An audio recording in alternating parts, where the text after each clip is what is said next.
But I wanted to let everybody know on this whole thing that was going on.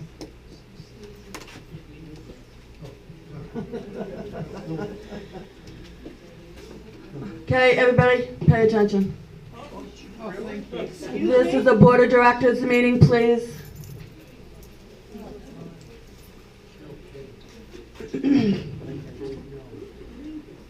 I move that the election held on 2017 annual meeting was conducted in a non-fraudulent manner by a third-party vendor approved by the Board of Directors at a previous board meeting, and that the Board of Directors is not bound by any other unauthorized election being held by any member group, and the board upholds that the 2017 annual meeting election results stand and are to be entered into the permanent record. So we have a motion on the floor. Do you have that written out? Okay, because I can't repeat it without reading it. Okay, let's see. So we have a motion on the floor that states that Lola, meaning her, moved that the election held at the 2017 annual meeting was conducted in a non-fraudulent manner by a third-party vendor approved by the Board of Directors at a previously board meeting, and that the Board of Directors is not bound by any other unauthorized election being held by any member group, and the board upholds that the 2017 annual meeting election results stand and are entered into the permanent record. And we have a second by Noel and another second by Pat Webby. So now we're going to open this up for discussion. Well, yeah. Okay. I'm pretty sure they know that at open forum, after they'll get a chance to speak. So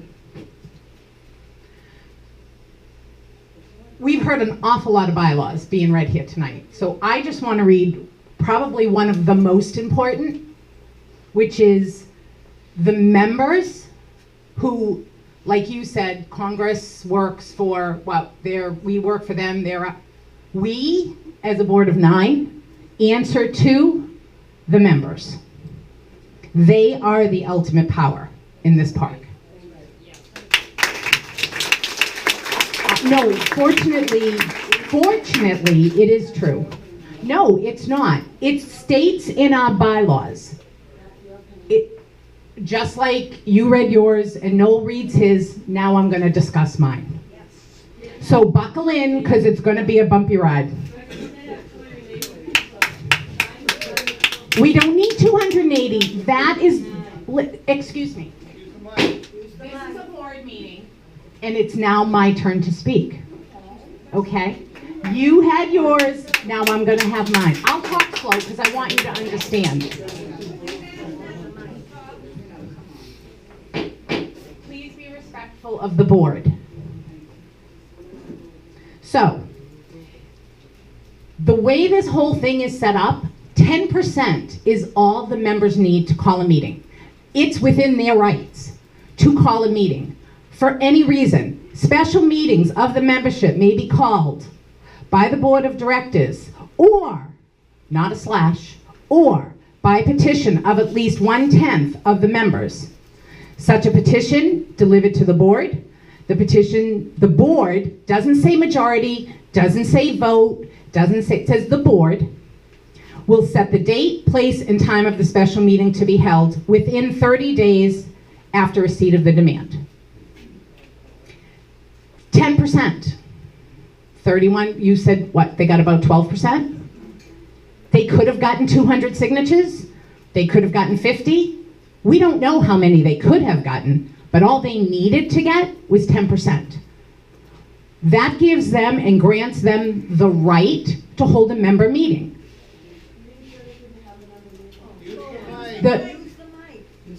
The petition is what was delivered to us. That's just the part about them calling a meeting.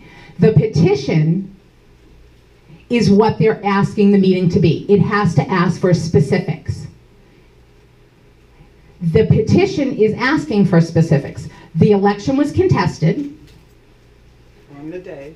on the day of, to the president of the board at the time, to the third party running the election, and the board was notified. Now, just to clarify, had the board, when they were notified, acted on the email as a collective group, and at that point said, we're taking the election results, the election standing, we've determined that there was no fraud, however you wanted to word it, that would have settled it. But the board chose to ignore it, say that they didn't get emails, say that they didn't know anything about it. So, Was it in writing? yes, In writing to the board? it was It was on email. It was, an email was sent, that's writing, it was sent in email form to the board. Every board member got it, and some board members even acted on it. Privately, but acted on it. This would have been all done then. The members who have the ultimate power didn't get a response and chose to petition for it. They are within their rights. I have checked with Peter, I have checked with Maureen, I have checked with everybody. You've all gotten the email from Peter that states I had basically two options. We would be negligent of our duties if we did not have a meeting, date, time, and place scheduled within 30 days of receiving the petition. Now, you want to say I received it and didn't act on it. We discussed it, the three of us, that night briefly when I said the petition was valid and we have to talk about it. And it was discussed that night that it had to go to the attorney and that you would let us know. So you acted on it. I didn't do anything until we got your response. Yes, but you gave us incorrect information. You did not give, yes, you gave us what Peter said. Yes, I'm sorry, I apologize. Peter did not have all the information. So when Peter got all the information, Peter had a different opinion, which you all got.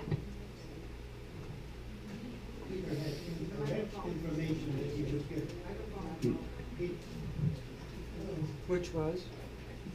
What was the incorrect Peter had information? incorrect information that you were given. We go right back to the beginning of this when we started, which I went through on this. We still have a problem of membership. God's sakes! Well, Peter's response to that, when I said to Peter, and I'm going to tell you what his... And I've got Peter's response to that Okay, too. but I asked Peter because we all know, everybody in this room knows that it's one membership per household, not per person. I'm not talking about the membership Okay, fee. I know, but what I'm saying is, when I had a discussion with Peter, and I said to Peter, we all know that the judge made a mistake, right? He misspoke when he was, just let me finish. He misspoke when he was under the impression every member had to pay. He misspoke on both. You turn around and say he was wrong on one, but right on one. No, I'm not saying anything. Peter's response when I said to Peter, we should all be able to agree that the judge was misinformed and he made a mistake. And Peter's response was, I wear a suit, I don't wear a black robe, so I don't second guess what the judge says. Okay. That was his response. So he is not just giving answers one way or another. So he said the member had to be paid. It was paid. But he also said, the judge said, she's a member with full benefits, with the exception of not having paid her percent or her membership fee. That has been satisfied. You know, that's your opinion. I and most of the board disagrees with that. Did she not pay $10? The $10 has nothing to do with it. We have to go back to the idea of our articles of incorporation. So And- you're going to say the judge is wrong? Yeah, I'm going to say the judge is wrong. Wow. He didn't look at every. Well, you say the judge is wrong on the other one. No, I don't. Well, that's, I say he misspoke, but I I say he's wrong accept on- what he I say he's wrong said, on and the both $10 was paid. because I say he didn't look at everything. Okay, well, let me just move on. So Peter then, based on the information that he had, said, and yes, Maureen did misspeak when she said about, she was under the impression that the board had to approve that. She has since realized that she misspoke again. But anyway, Peter says that I have two options. His recommendation, we have to have the meeting, and I have two options. I called an emergency board meeting because of the time restraint. It qualified for an emergency. 4 people showed up. 1 out of the 5 that didn't show up, I mean, my opinion, because apparently that's what we're giving, 1 person had a valid excuse, and that was Pat. Everybody else could have come down for 10 minutes to discuss this. Chose not to. So we went ahead. They had all of the same information that I had. Because of the time restraints, yes. Based on what Peter said, while not being an expert in parliamentary procedure, taken a whole, I believe Brenda has 2 options. Rule on the point of order. She is now the presiding officer, raised by the petition, and either deny it or schedule an election. Or refer the point of order to the membership for discussion, which would assume calling 1 meeting to discuss it and then another meeting if they choose to act on it. Too many meetings. That's the one I chose to do.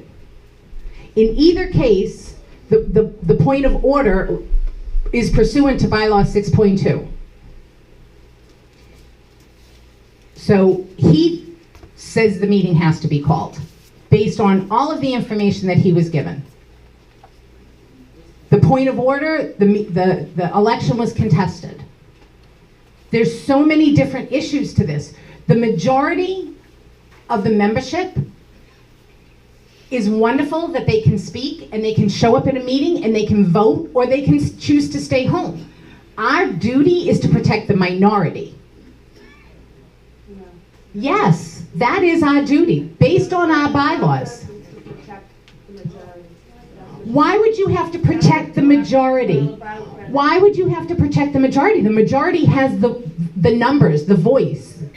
The minority has the lesser. Our job is to protect the minority, which is why they only need 10% to call a meeting and have a voice. Your duty is to protect everyone. That's the way this whole corporation was set up. Including the minority.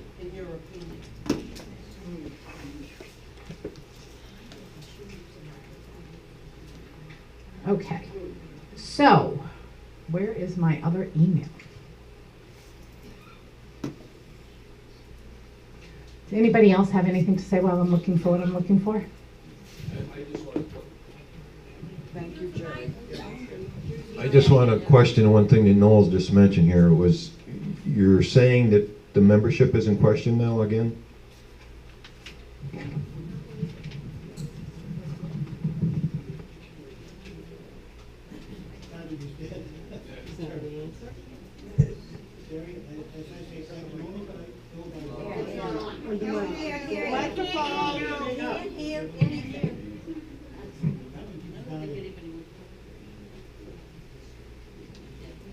There we go. I can only go by what I read in the bylaws.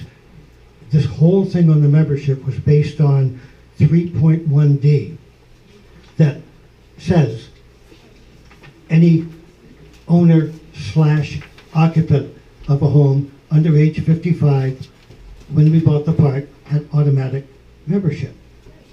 But if you read all the other bylaws and read our articles of incorporation, the meaning is you don't want to deny somebody who lived in and owned the home when we bought the park and was under age 55.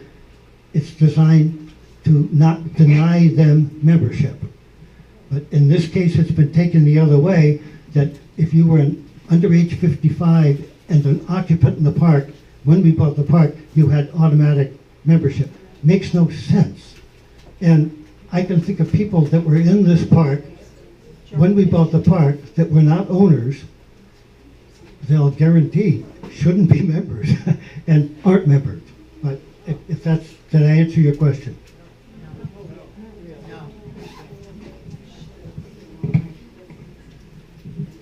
It's a big leap of interpretation. Back up. Big leap. I didn't know if you turned it back up. I know. It's black and, I mean, it's black and white. You don't get to interpret, you translate. Damn. Okay, so I believe the reason we're here is not to question membership or anything. It's to decide the meeting. The meeting that the members called. That's the bottom line here. The meeting and the petition. Correct?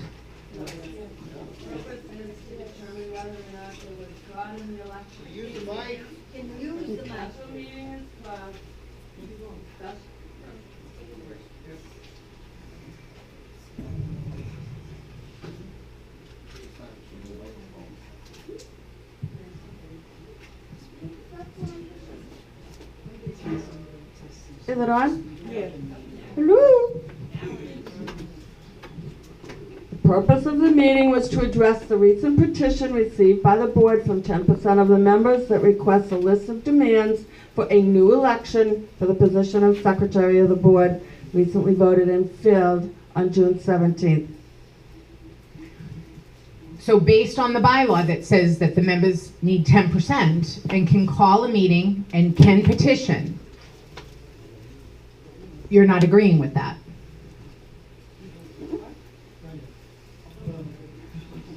I didn't. I see a little, oh, there it's going. Okay. The members can hold a meeting, the members can hold an election. The big problem is that our bylaws state, I'm going to go back, now you're making me work here. Thank God I brought them. They usually. The board of directors shall consist of a maximum of 9 members who are in good standing with the corporation. And so in order to be on the board, you have to be a member. We asked right in, no, just hold on a minute. We asked right in the beginning back in May, please submit an application, we'll process it as fast as we can and try to take care of this. Because we had a problem. She's on the occupancy agreement. She was here before. She's not on the occupancy agreement as a member. She's on as a resident in the house. No, she's not. Yes, she is.